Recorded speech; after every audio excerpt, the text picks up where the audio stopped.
Draft season requires a special bonus edition of 444's most accurate podcast. And who else is better to do that with than none other than ESPN's Field Yates, my good friend in life. Normally, Field, I would actually ask how Cisco, your dog, is doing. Yeah. But more importantly, you have another child around the house now. I do. Yeah. First of all, thanks for having me on. And I get to brag about you here for a second. But we welcomed a baby girl. Her name is Kinley Yates. And I was going to say how old she is, but then I realized that at this stage, so tomorrow, from when we're having this conversation, she will be 11 weeks old. I haven't quite figured out at what point you start classifying your infant by weeks, by months, by days. So if people are like, dude, your baby's almost 3 months, like you could just say 3 months old, that would also work. My bad. I apologize for not knowing the proper terminology. Right now I'm going with almost 11 weeks old, and she's great. It's such an amazing, cool experience. What has been the biggest change up in your schedule? Because you are a man who works around the clock, but now you have more important matters. I would say is that the baby was born. She was born January 21st. So we were in the, I know you're the same way. It's like really the busiest time of the year for me is August 1st, call it until the end of the end of the regular season, which is the end of the fantasy season. Things don't nosedive, but they certainly slow down during the playoffs and during the NFL playoffs, I should say, not the fantasy playoffs. And then during the pre-combine period, and then eventually free agency, things get crazy again. So she was born in late January, and certainly things were, exciting, and there was a lot of NFL stuff happening through the Super Bowl. We had a little bit of a dip though before free agency, but then once free agency hit, the biggest thing that changed is that, like back in, as recently as last year, like free agency was just like burn the candle at both ends, and you're just up at all hours waiting for the next Schefter story. This year, like, I'll be honest with you, there were a couple of days where like you just get to like 10 o'clock at night and you're like, I know someone else is going to sign tonight, but you just can't do it. Like I think the parenting, fatigue is probably real, and I'm sure it gets better over time, but I'd say between that and, I used to have the mornings. I'm a morning person by nature. And I used to have like ample time in the morning. Like I'd get up, the dog takes us, go out and walk. I'm a big coffee person. Like I'd have a cup of coffee or two or three that were completely uninterrupted. Now in the morning, like I'm up and there's baby with me, and I'm juggling a baby and a bottle and a coffee cup at the same time. So it's great. It's been incredibly, incredibly gratifying. And I know that, my wife and I would love to have multiple children, that it's going to just become more complicated. So I should savor now how easy it is with just one, because before you know it, we might have a pack of 2 or 3 running around, and I'll probably be delirious, but it'll be totally worth it as well.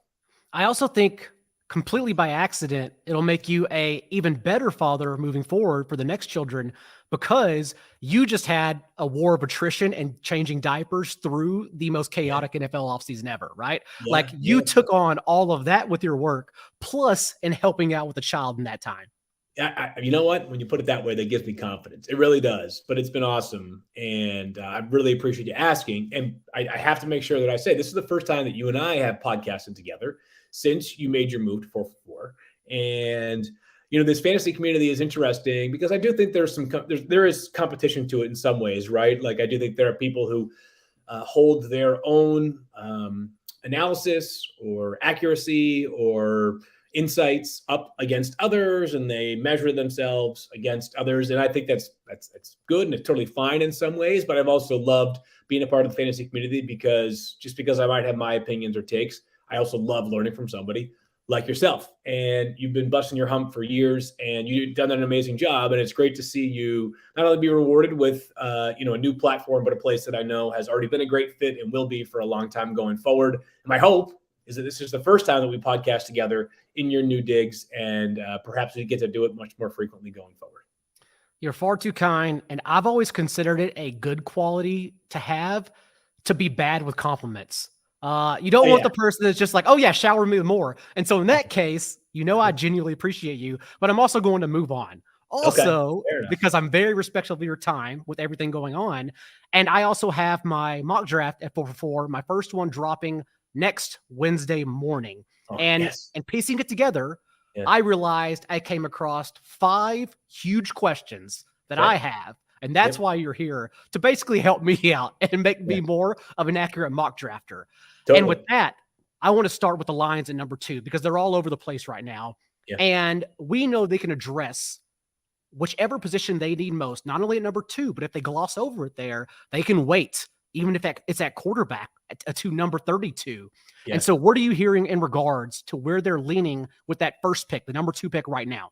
I'd be very surprised if it was a quarterback. And I've heard people make the case for Malik Willis because a lot of people believe he has the highest upside amongst the quarterbacks in this class.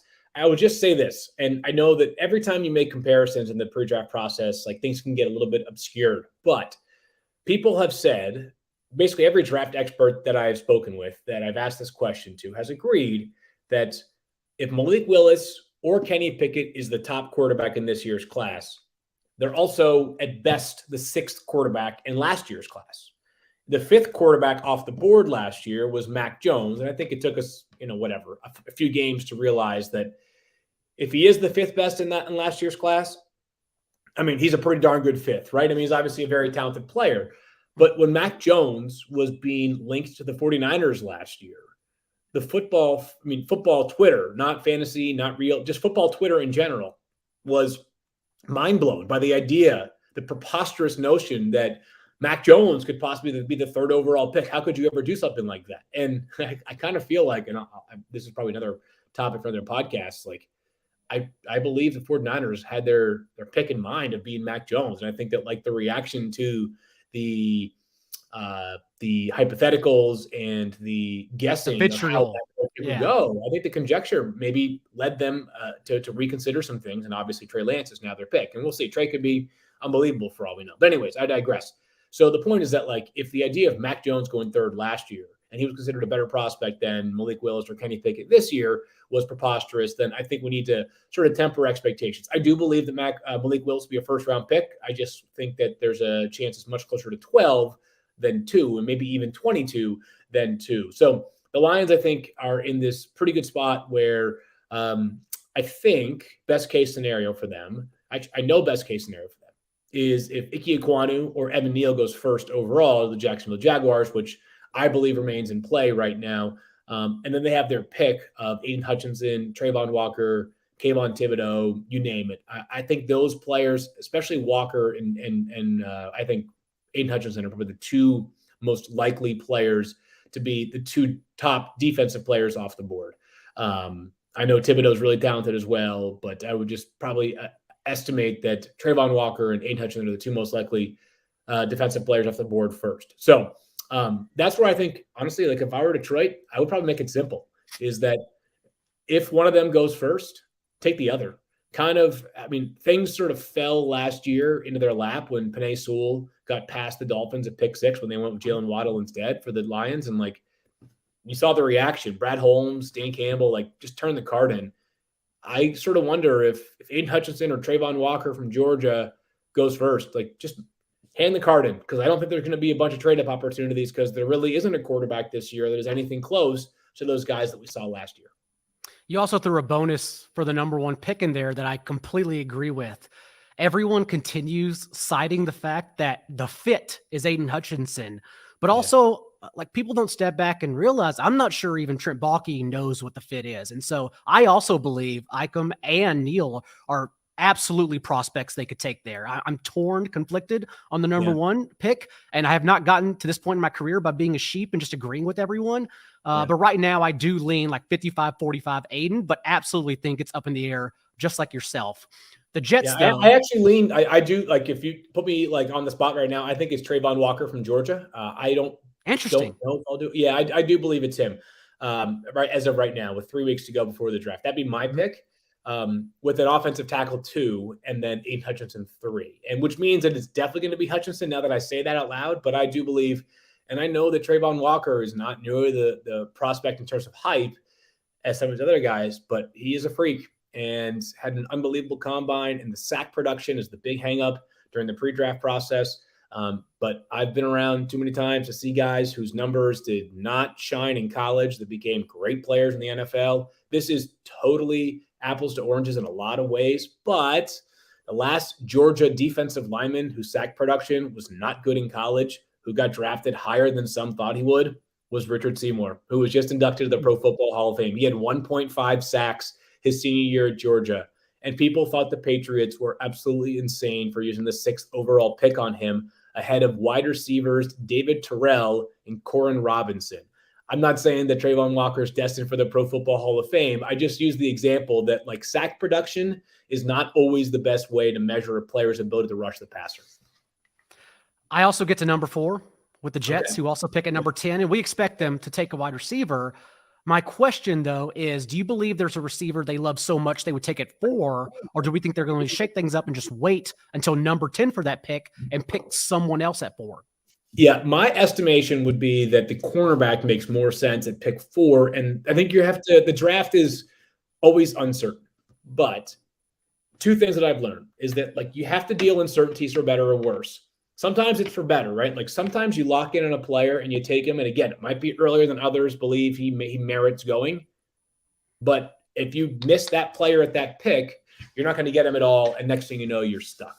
And if you miss out on a player that you really like that's not valuable. Like if especially if you think the player is going to be a difference maker for you.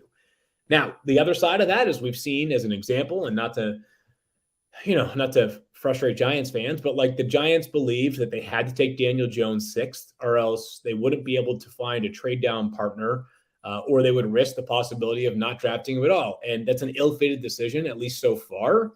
But like I believe that if you have a guy you love, you have to take him. So if I'm the Jets, I don't know that Sauce Gardner is there at pick 10.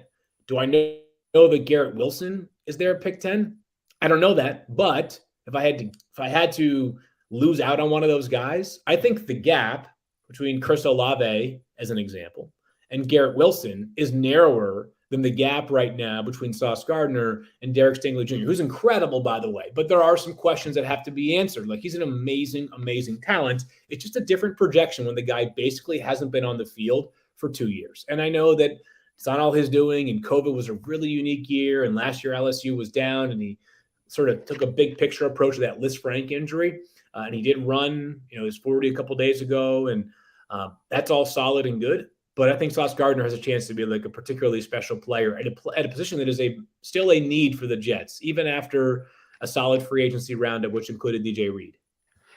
Given that we assume James Bradberry will be gone in a couple of weeks, probably even before the draft, I think that's what helps your point the most, in that Gardner will not be there if Bradberry's not there, because this new regime now has to also build a new secondary for the great Wink Martindale. I love that point in so many ways. And again, sometimes I use examples that fans will be like, that team is dumb.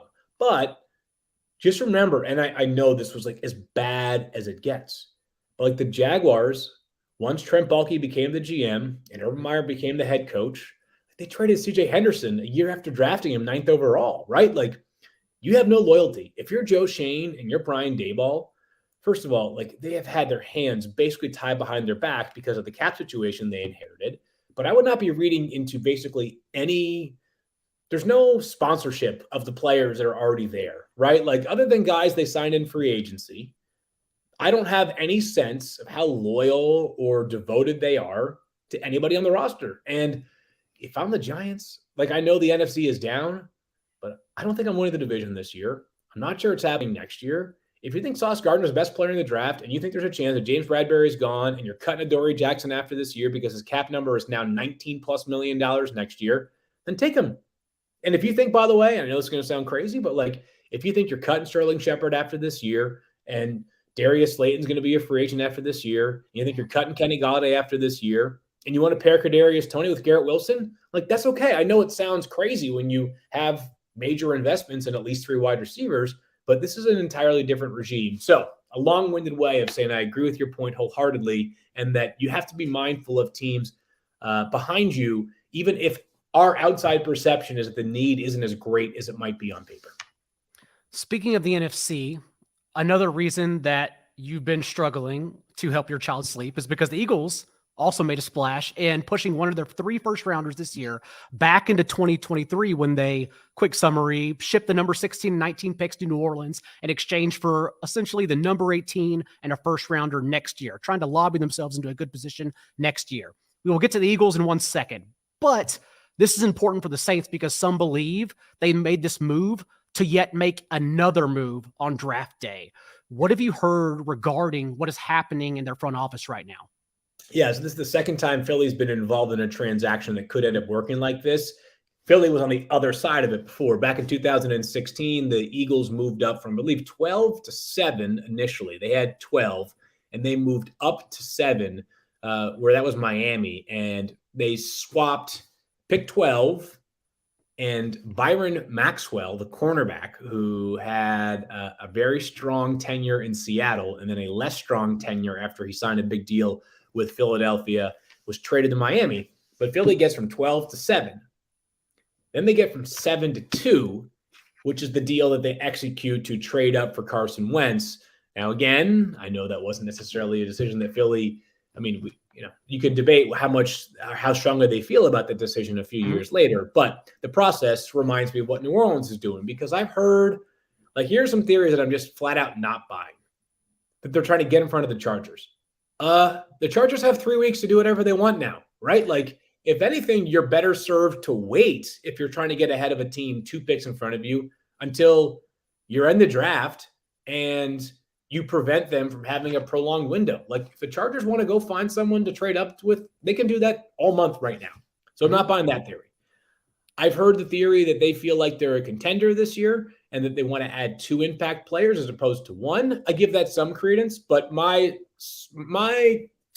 operating belief has been that New Orleans feels better equipped now to move up. This is a team that is always going to have targets. You remember last year, they were intending to move up into the top 10, and the 2 targets they were most popularly linked to were a cornerback, J.C. Horn or Patrick Surtain II, or a quarterback, Mac Jones, being their target. So that's how they operate in New Orleans. They find something they want, they go get it, and they do whatever it takes. So I would not be surprised if one more time, the night of the draft or before the draft, we hear New Orleans packaging picks to move up, whether it's at the top 10 or however far they need to go to get the guy that they want.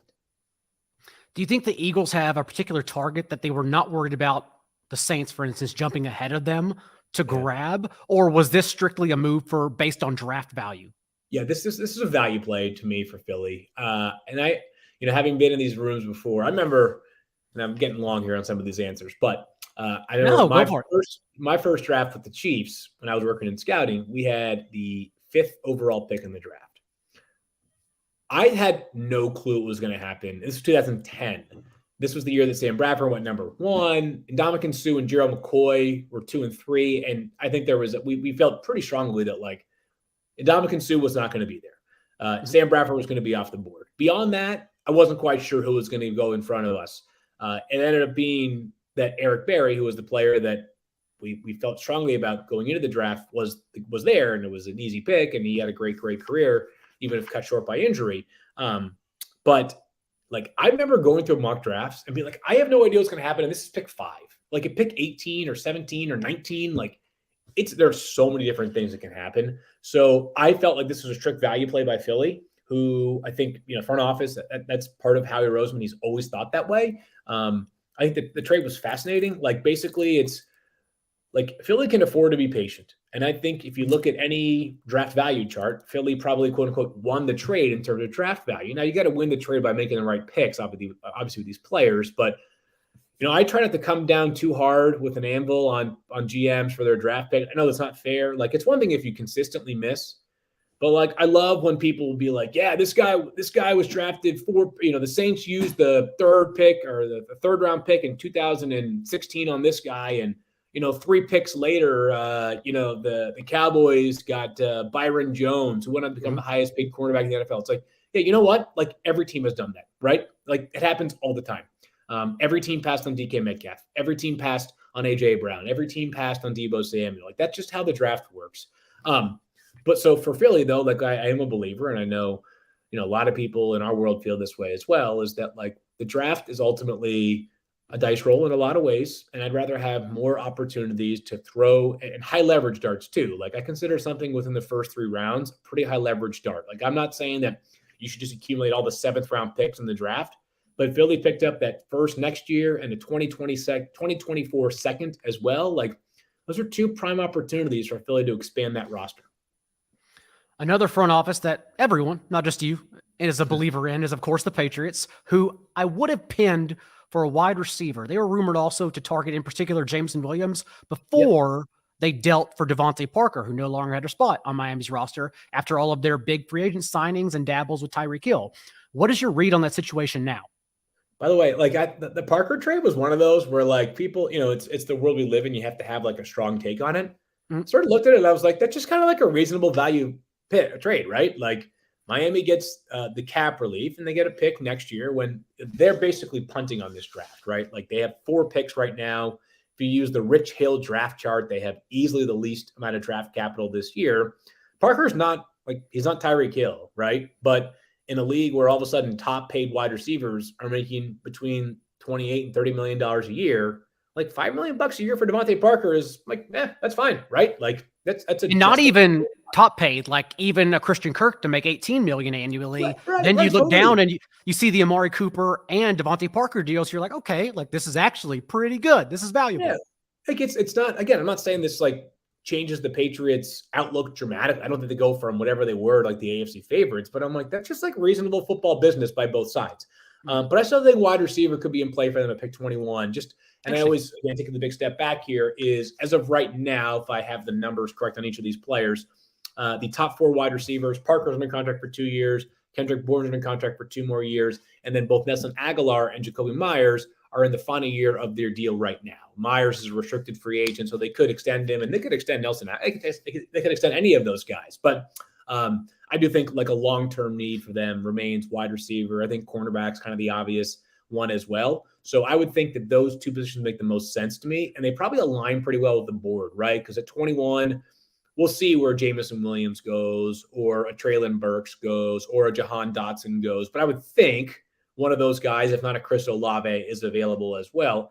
By the way, I know this is, these are one of those things that can get you, it could look terrible a few years from now. But actually, Chris Olave is actually my favorite receiver in this draft. I actually have him as the highest rated wide receiver from Ohio State, which just my own opinion, but that's not a Garrett Wilson.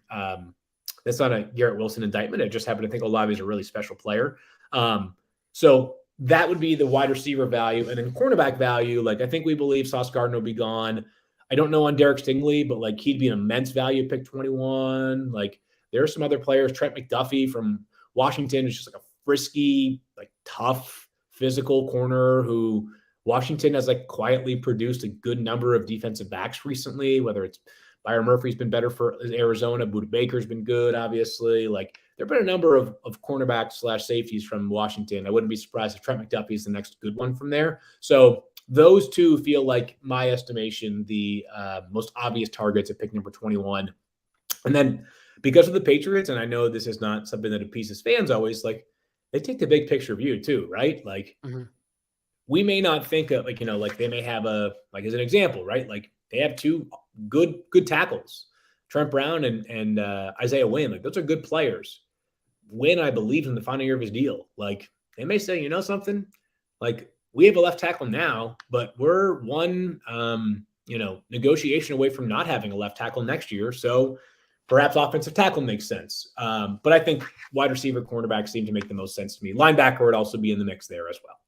That's why I lean best player available for New England, but also to your point, and thinking about skill players, and you mentioned the contracts, it wasn't just Nelson Aguilar. Remember last year when they went on that spending spree in free agency, they oddly structured every deal to end essentially 2 or 3 years out. Hunter Henry, Jonnu Smith, all these players included. So for a skill player to develop this year and then bolster into a starting spot next year, that does make a lot of sense despite the Parker trade.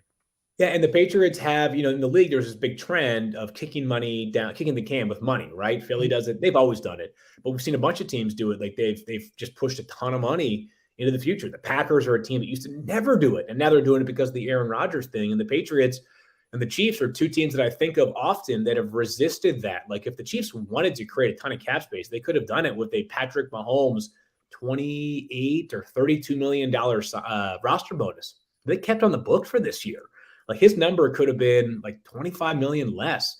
And I know that like people love cap space and I fixate on it as well myself, but some of these teams are doing like create cap space later when you need to. And the reason why I mentioned this in relation to the conversation is that like one of the perils of pushing money forward is that some of the guys that we're talking about, like if they don't continue to pay, like if Jonnu Smith does not have a breakthrough year next year, which I think there's a chance that I think he looks better. He can't look worse, right? I think he can be better. But if he's not, and you compromise and you move money around his contract, well, that becomes a difficult one to move off of next off season. The Patriots are always going to, I think, them and the Chiefs remind me that like they're always going to try to stay true to the principles there, and that includes like if you don't have to push money forward, that's okay. Like it's okay to have enough cap space to get by with what you need, and create cap space if something comes up. And in the meantime, sort of, if you only got $5 million in space or $1 million in space, like so be it. You mentioned the Packers, and they have two opportunities at number 22 and number 28 to replace Devontae Adams and Marquez Valdes-Scantling. Should we expect a double dip at that position to appease the fantasy community and their fan base? Or are you expecting more heartbreak, which has actually been more common in recent years? It makes so much sense that I'm convinced it won't happen, right? Yeah. It just seems like so obvious. I agree. But so like this team has forever drafted for value. Packers fans are sitting here thinking to themselves, is that a Jordan Love pot shot? And it's not. It's just a truth, right? I mean, they drafted for value there. They have to draft for need right now. Not just because of the fact that they don't have wide receivers. I mean, they do have wide receivers on their roster, but they've got, you've got sort of duplicable parts in Randall Cobb and Amari Rodgers.